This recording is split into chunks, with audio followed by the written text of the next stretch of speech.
Oasis Audio presents Silver Bounty, The Royal Rose Chronicles, Book 2, by Victoria Mccombs, read for you by Ellen Quay. Chapter 1. On. The gold buttons beneath my fingers felt oddly familiar, as if they'd tricked my mind into believing I was 16 again and preparing to fight for the King of Julenborg. The once vibrant blues were now faded, the buckle stripped of its shine, and the shoulders were tight. That part pleased me. But the look was the same. Behold, a man of the law! Ignore the tattoo of a bleeding rose on my forearm, no relation to the pirates who sail under that flag.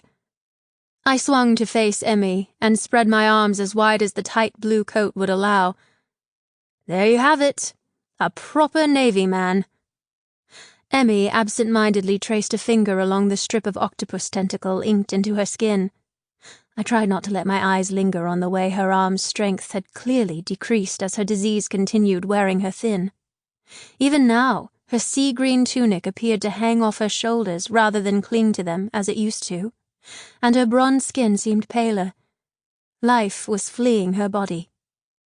She claimed we still had months together. I feared it was less than that. If we didn't get the healing tonic from the elder nut soon, she'd fade away. And if we didn't fulfill her oath-binding, the ink would kill her. Two perilous means poised to end Emme's life, and yet she smiled fondly at me as if her mind knew nothing of worries.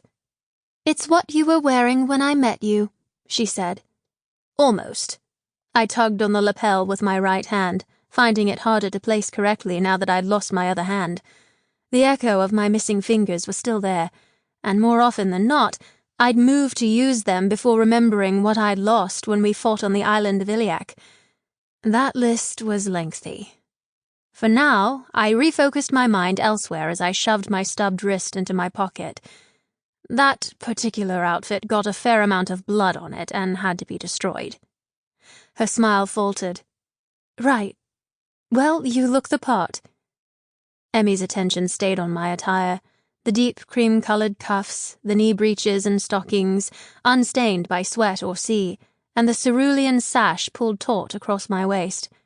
It was far more constraining than my open-chested tunic, and my trusted cutlass would be left behind, but for good reason. Tonight, I had a role to play. She moved away from the table in the middle of the captain's quarters. "Can this sleeve come down further? Your pirate tattoos are showing." She fixed the cuff, then stood back with a hand pressed against the table for stability. "There," she announced. "I'm frightened of you already." "You should be. I've never seen the king so determined to rid his lands of pirates. We are taking a risk by docking at Resyor." I closed the silver latch to the box that had held my naval outfit for so long. This box contained the only memento I had of those few years with the king's navy, that and the swarm of memories I tried to forget. I'd always planned to trade this outfit away, knowing how useful it could be for someone to masquerade as an honest sailor, never thinking I'd be the man masquerading. Seeing myself in these clothes brought back memories and snippets. Swearing in with Landon, brutal training, our first week at sea.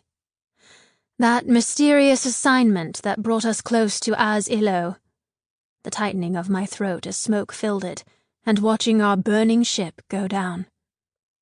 I adjusted the lapel again. "You'll be fine," Emme said.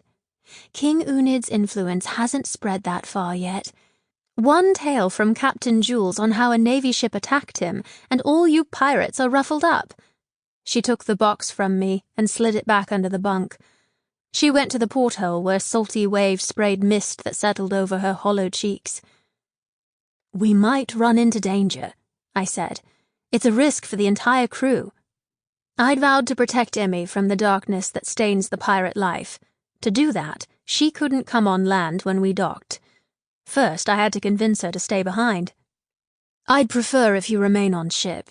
There's no telling what will come of this little con Ontario has constructed."